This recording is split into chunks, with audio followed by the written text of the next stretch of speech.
दोस्तों, क्या आपको मालूम है कि मृत्यु दो प्रकार की है। एक शारीरिक मृत्यु और दूसरी आत्मिक।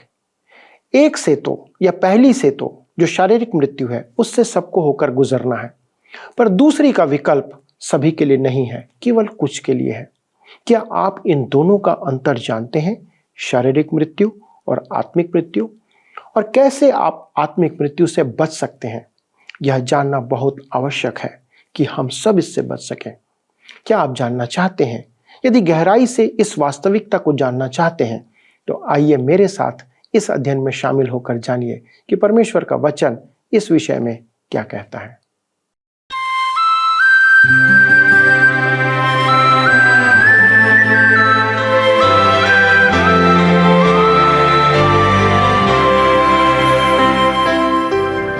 प्रिय मित्रों, आप सभी को हमारे उद्धारकर्ता प्रभु यीशु मसीह के पवित्र और महिमामय नाम में प्रेम पूर्वक नमस्कार।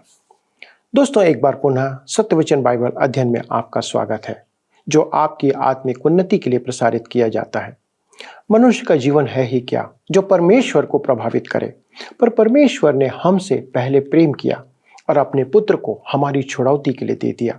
हम यूहन्ना प्रेरित की पहली पत्री का अध्ययन करते हुए उसके अंतिम भाग तक आ पहुंचे हैं। दोस्तों, पिछले भाग में हमने एक विश्वासी के जीवन में नए जन्म के 3 प्रमाणों को देखा था, और आज हम 5वें अध्याय के 14वें पद से आरंभ करते हुए इस पत्री के अध्ययन को समाप्त करेंगे। आज हम अनंत जीवन के ज्ञान के बारे में गहराई से जानेंगे। मित्रों, आज हम प्रार्थना के संबंध में कुछ महत्वपूर्ण बातों को सीखेंगे कि कैसे और क्यों परमेश्वर हमारी प्रार्थना को सुनता है, तथा आज हम आत्मिक और शारीरिक मृत्यु लाने वाले पाप के बारे में गहराई से कुछ भेदों को जानेंगे। दोस्तों, प्रार्थना मसीही जीवन का एक अभिन्न भाग है और आपकी प्रार्थना दूसरों के लिए जीवन का आधार बन सकती है। यूहन्ना इस भाग में उसी के बारे में चर्चा करता है। दोस्तों, हम सीखेंगे कि यूहन्ना एक विश्वासी को किन बातों से स्वयं को बचाए रखने की सलाह देता है, जो आपके लिए भी महत्वपूर्ण है। और यूहन्ना एक बार फिर इस बात को दोहराता है कि जो परमेश्वर से जन्मा है वह पाप नहीं कर सकता, पर परमेश्वर उसे बचाए रखता है। मित्रों, यह अंतिम भाग यूहन्ना की पत्री के मुख्य संदेश का केंद्र है। तो आइए हम बड़े ही ध्यान से इस अध्ययन में आगे बढ़ते हैं। मित्रों, आज हम अपने अध्ययन को पहला यूहन्ना की पत्री अध्याय 5 उसके 14 पद से आरंभ करेंगे। पिछले अध्ययन में हमने सीखा था कि प्रभु यीशु पानी और लहू दोनों के द्वारा संसार में आया था, और जो गवाही देता है वह आत्मा है, क्योंकि आत्मा सत्य है। गवाही देने वाले 3 हैं, आत्मा और पानी और लहू, और तीनों एक ही बात पर सहमत हैं। हम मनुष्यों की बात तो मान लेते हैं, परंतु परमेश्वर जो कहता है वह इससे कहीं बढ़कर है। परमेश्वर अपने पुत्र प्रभु यीशु के विषय वचन में कहता है, यदि कोई परमेश्वर की बात अर्थात वचन को नहीं मानता तो वह परमेश्वर को झूठा ठहराता है। वह स्वीकार नहीं करता कि परमेश्वर ने हमें अनंत जीवन दिया है, जो उसके पुत्र प्रभु यीशु के द्वारा है। तो आइए अध्ययन में आगे बढ़ेंगे। पहला यूहन्ना की पत्री 5 उसके 14 पद लिखा है, और हमें उसके सामने जो हियाब होता है वह यह है कि यदि हम उसकी इच्छा के अनुसार कुछ मांगते हैं तो वह हमारी सुनता है। हमारा विश्वास हमारी प्रार्थना में भी विश्वास उत्पन्न करेगा। हमारा यह विश्वास हमें प्रार्थना करने का हियाब देगा। कहता है, यदि हम उसकी इच्छा के अनुसार कुछ मांगते हैं। मित्रों, ध्यान दीजिए, हमारी प्रार्थना परमेश्वर की इच्छा के अनुसार होनी चाहिए। यदि हम उसकी संगति में रहते हैं तो हमारी प्रार्थना किसी भी परिस्थिति में उसकी इच्छा की पूर्ति के निमित्त होगी। जॉर्ज मूलर ने कहा, प्रार्थना का अर्थ है परमेश्वर की अनिच्छा पर विजय पाना नहीं है, इसका अर्थ है उसकी इच्छा को स्वीकार करना। अर्थात प्रार्थना में हम परमेश्वर को बाध्य नहीं करते कि वह जिस काम की अनिच्छा रखता हो उसे करे, परंतु यह कि हम उसके अनुसार उसके विचार मन में लाएं। यही हमारा हियाब उत्पन्न करता है जब हम प्रार्थना करते हैं। इसलिए कहता है, वह हमारी सुनता है। आप निश्चित जाने कि वह हमारी प्रार्थनाएं सुनकर उत्तर देता है। परमेश्वर हमारी प्रार्थना सुनता है, परंतु उसका उत्तर हमारी इच्छा के अनुरूप नहीं होता है। यूहन्ना कहता है कि हमें विश्वास रखना है कि वह हमारी प्रार्थनाओं के उत्तर देगा, परंतु उसकी इच्छा के अनुसार। पहला यूहन्ना के पत्री 5:15 में लिखा है, जब हम जानते हैं कि जो कुछ हम मांगते हैं वह हमारे सुनता है, तो यह भी जानते हैं कि जो कुछ हमने उससे मांगा वह पाया है। यह जानना वास्तव में एक महान बात है कि हमारे पास एक स्वर्गीय पिता है। हम उसकी संगति में रहते हैं। यदि हम अपने जीवन में पाप को स्थान नहीं देते और हमारे जीवन में प्रार्थना में अवरोध नहीं है, तो हम कभी भी स्वार्थ से पूर्ण प्रार्थनाएं नहीं करेंगे। जब हम उसकी संगति में रहते हैं, जब हम उसके पीछे चलते हैं, तब हमें पूरा विश्वास होता है कि वह हमारी प्रार्थना सुनेगा और हमारी प्रार्थना का उत्तर देगा।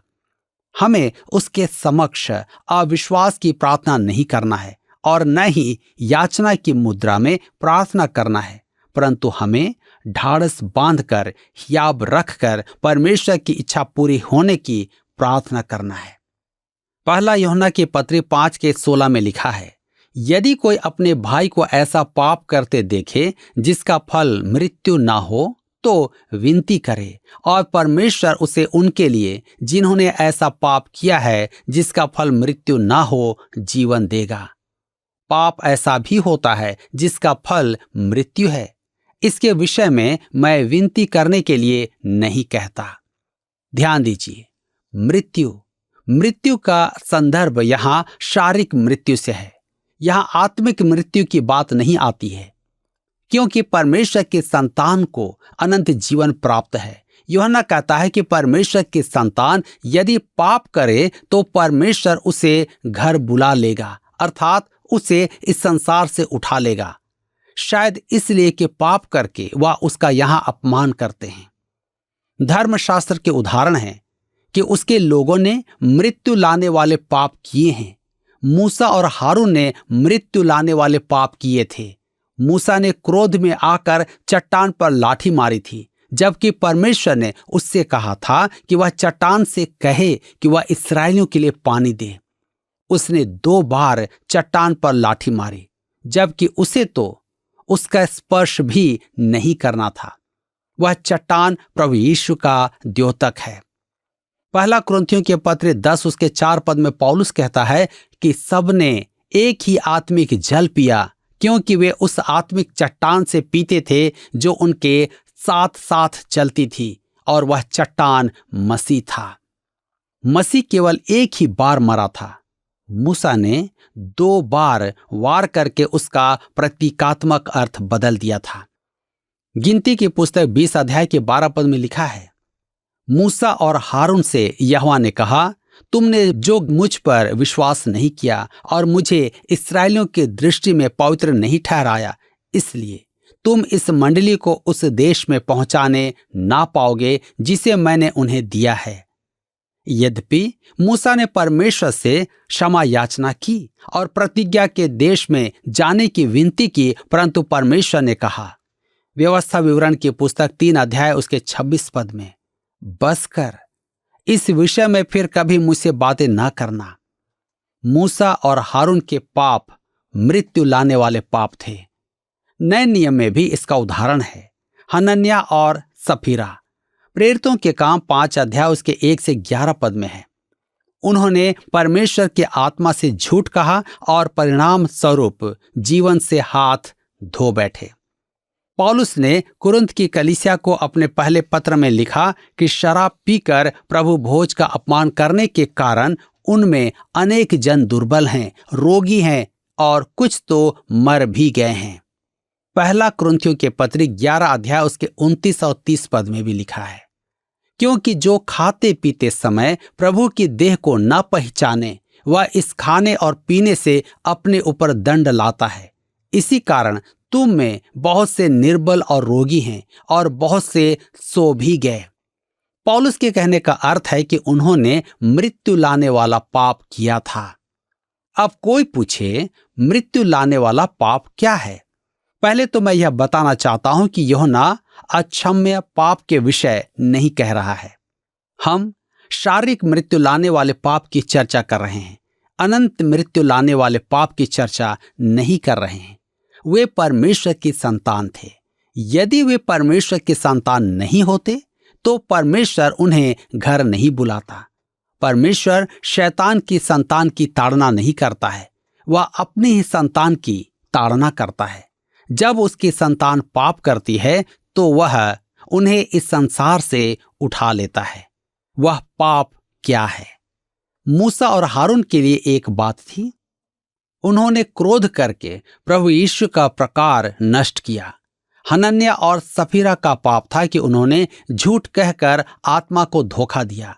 कुरिन्थ के विश्वासियों का पाप था कि वे शराब के नशे में अव्यवस्था करते थे। अतः मृत्यु लाने वाला पाप एक निश्चित अनाचार नहीं है। आपके लिए यह पाप मुझसे अलग हो सकता है, परंतु मेरा विचार यह है कि प्रत्येक विश्वासी मृत्यु लाने वाला पाप कर सकता है। वह चाहे जो भी हो, आप पाप करते रहते हैं जब तक कि परमेश्वर आपको इस संसार से न उठा ले। इसका अर्थ यह नहीं कि विश्वासी मरता है तो उसने पाप किया है। अबशालोम ने भी मृत्यु लाने वाला पाप किया था।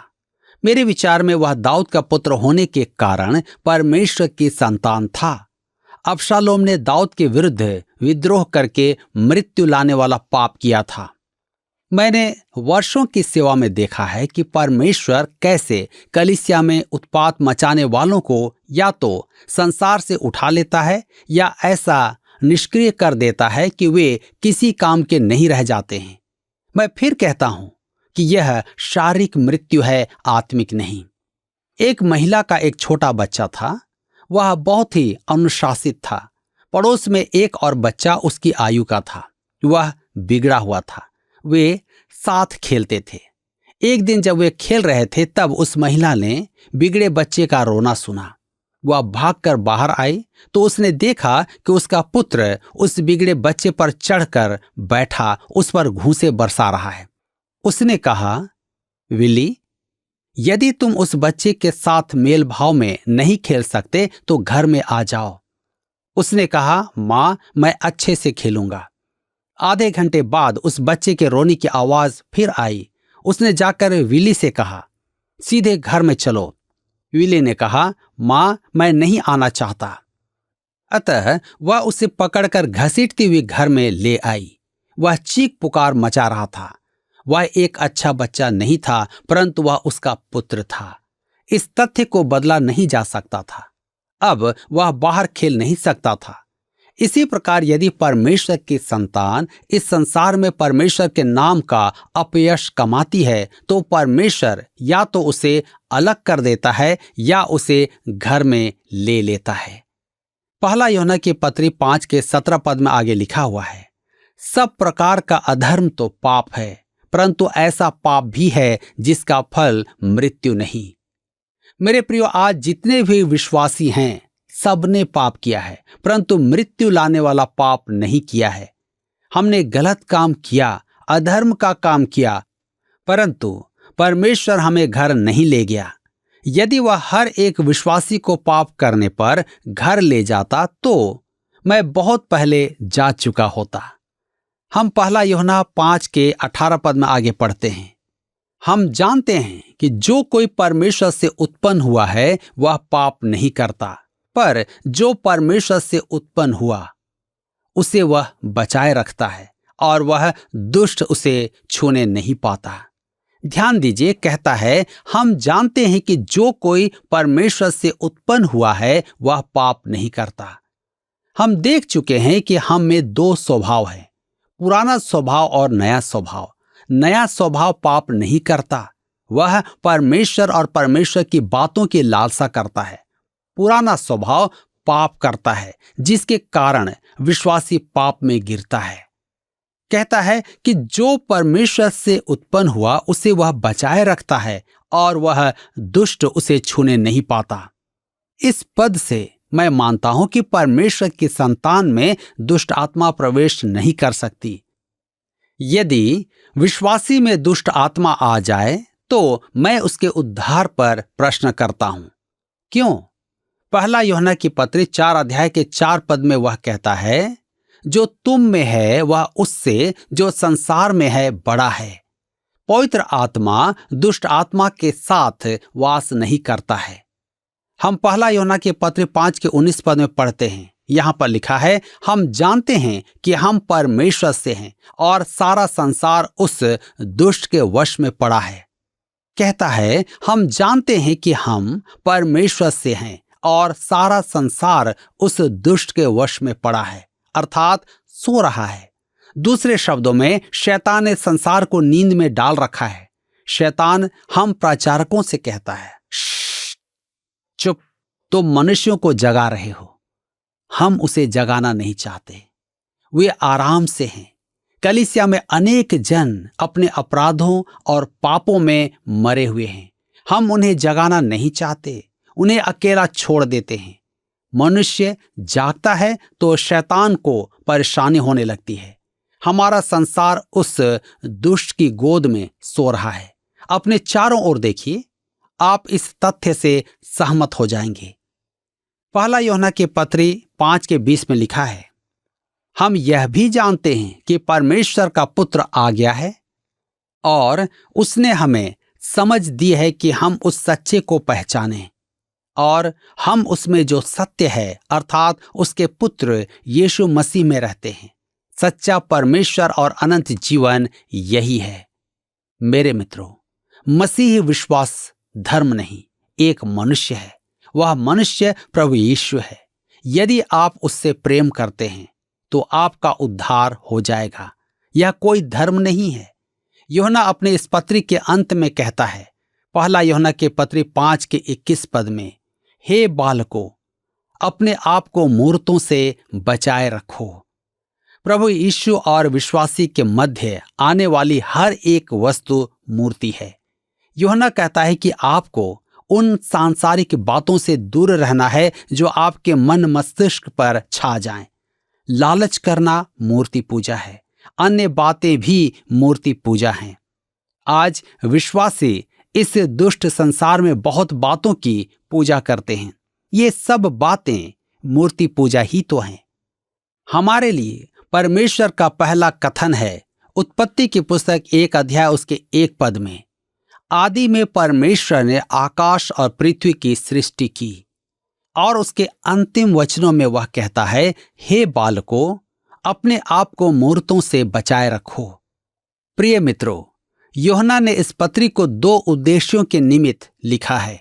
पहला, परमेश्वर के पुत्र प्रभु यीशु में विश्वास करना, और दूसरा, यह जानना कि अनंत जीवन हमारा है।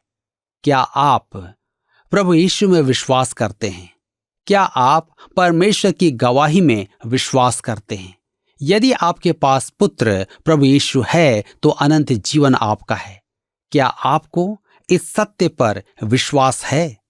यदि हम में यह विश्वास है तो हमें प्रार्थना करने का हियाब होता है। यह निश्चित है कि परमेश्वर हमारी प्रार्थना सुनकर उत्तर देता है। अतः हम उससे जो भी मांगते हैं पाते हैं। मुझे विश्वास है कि मेरे प्रियो, इस पत्री के अध्ययन के द्वारा आपने इन महान तथ्यों और सच्चाइयों को जान लिया होगा और आप उसके अनुसार अपने विश्वास और आत्मिक जीवन में आगे बढ़ते जाएंगे। आज आप अपने जीवन में एक सही निर्णय लेंगे कि आपका उद्धारकर्ता कौन है। क्या आपको उद्धार की आवश्यकता है? क्या आपने उद्धार पाया है? यदि नहीं तो कौन मुझे देगा? किस पर मुझे विश्वास करना है? इन सभी प्रश्नों का उत्तर आप जरूर अपने जीवन से ढूंढें और निश्चय जानें कि यीशु आपकी सहायता करेंगे। मित्रों, आपने सुना कि यदि हम परमेश्वर की इच्छा अनुसार उससे कुछ मांगते हैं तो वह हमारी सुनता है। यह है प्रार्थना का भेद।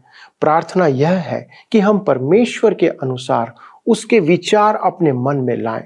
परमेश्वर हमारी प्रार्थना सुनना चाहता है, उसका उत्तर देना चाहता है, पर तब जब हम उसकी इच्छा पूरी करना चाहते हैं। यूहन्ना सभी विश्वासियों से कहना चाहता है कि हमें परमेश्वर की इच्छा और योजना को अपने जीवन में पूरी करने के लिए उसकी सहायता की प्रार्थना करना चाहिए। बहुत से विश्वासी प्रार्थना में परमेश्वर को बाध्य करने का काम करते हैं, जो वचन अनुसार नहीं है। दूसरी बात है प्रार्थना में विश्वास का होना। जब हम परमेश्वर की इच्छा के अनुसार कुछ मांगते हैं तो वह निश्चित उसे सुनता और पूरी करता है। यह प्रकट करता है कि हम उसकी संगति में जीवन व्यतीत कर रहे हैं। अंततः जब यूहन्ना कहता है कि स्वयं को प्रतिमाओं से बचाए रखो, तो वह उन सब बातों की चर्चा कर रहा है जो आपके और परमेश्वर के बीच में आ जाती हैं। दोस्तों, वे चीजें जो परमेश्वर से आपके संबंध को अलग करती हैं या उससे संबंध में अवरोध उत्पन्न करती हैं। मित्रों, क्या आपके जीवन में ऐसी कुछ बातें हैं जो परमेश्वर से आपको अलग कर रही हैं? क्या आपने कभी उन बातों पर विचार किया है? हम विश्वासी हो सकते हैं, पर यदि हम उन बातों या कार्यों में बने हुए हैं जो परमेश्वर से हमारे संबंध को अलग करती है, तो हम इस संसार में परमेश्वर के संबंधों का आनंद नहीं उठा पाएंगे। आज हमें उन बातों पर विचार करने और उन्हें त्यागने की आवश्यकता है। आइए हम स्वयं को या अपने जीवन को देखें और विचार करें और आज ही उन बातों और कार्यों को अपने जीवन से दूर करें कि हमारा संबंध परमेश्वर के साथ उचित बना रहे। दोस्तों, अगले प्रसारण में हम एक नई पुस्तक का अध्ययन आरंभ करने जा रहे हैं और जानेंगे कि परमेश्वर हमें किन बातों में शिक्षा देना चाहता है। पर आपसे निवेदन है कि इस पुस्तक से आपने जो बातें सीखी हैं उन्हें हमारे साथ साझा करें। कोई ऐसी बात जो आपके हृदय को छू गई, जो आपने पहली बार सीखी, यदि आप हमें बताएंगे तो हमें बहुत खुशी होगी। इसके लिए आप हमारे फ़ोन नंबर का उपयोग करें और हमारा नंबर आपके सामने है। आप हमें SMS भी कर सकते हैं। आइए दोस्तों, प्रार्थना के साथ इस अध्ययन को समाप्त करते हैं। स्वर्गीय पिता, हम धन्यवाद देते हैं आपके अनुग्रह से हम इस पत्री के अध्ययन को पूरा करने पाए। अनेक बातें आपने सिखाई हैं, हमने कुछ नई बातों को जाना, बहुत से भेदों को प्रभु जी जाना जो आपके वचन में दिए गए हैं। प्रभु, आपके दास के लिए भी धन्यवाद देते, हमारे इन सभी भाई बहनों के लिए, बच्चों के लिए, जवानों के लिए, बुजुर्गों के लिए धन्यवाद देते। प्रभु, जो वचन उनके हृदय में बोया गया, प्रभु आप दया करें कि वो फलवंत हो। जो शिक्षाएं उन्होंने पाई हैं, प्रभु अनंत जीवन तक उनकी अगुवाई करें। कोई भी बात, कोई भी शिक्षा, कोई भी अच्छी बातें शैतान उनके मन से ना निकालने पाए। उनकी सहायता करें प्रभु कि वे धर्म के मार्गों में आपके साथ चलते हुए पाए जाएं। प्रभु आप ऐसा करेंगे, इस बात के लिए धन्यवाद देते हुए विनती प्रभु यीशु क्रिस्त के नाम से मांगते हैं, आमीन। दोस्तों, अगले प्रसारण में एक बार फिर हम आपके सामने उपस्थित होंगे ताकि हम इन वचनों के द्वारा, अध्ययनों के द्वारा आपकी अगुवाई कर सकें। तब तक परमेश्वर का अनुग्रह, उसकी दया, उसका प्रेम आप पर, आपके जीवन में, आपके परिवार में सदा बना रहे। प्रभु आपको आशीष दे। आइए अब हम प्रश्नों को देखें। पिछले प्रश्न का उत्तर है बी, शुद्ध भी रखता है। परमेश्वर का वचन आपका उद्धार ही नहीं करता, पर इस संसार में आपको शुद्ध भी रखता है। आज के अध्ययन पर आधारित प्रश्न है, यूहन्ना की पहली पत्री के 2 उद्देश्य हैं। पहला यह कि हम प्रभु यीशु पर विश्वास करें और दूसरा यह जानना कि खाली स्थान ए, अनंत जीवन हमारा है। बी, शारीरिक मृत्यु निश्चित है। सी, आप अनंत मृत्यु से बच सकते हैं। डी, यीशु परमेश्वर का पुत्र है। मित्रों, इस प्रश्न का उत्तर हमें कल सुबह 6 बजे से पहले विकल्प A, B, C या D के साथ अपना नाम, पता, स्थान के साथ 9651433397 पर SMS या WhatsApp करें। क्या आपको यह कार्यक्रम पसंद आया? अभी हमें एक मिस कॉल करें और आप अगले विजेता हो सकते हैं।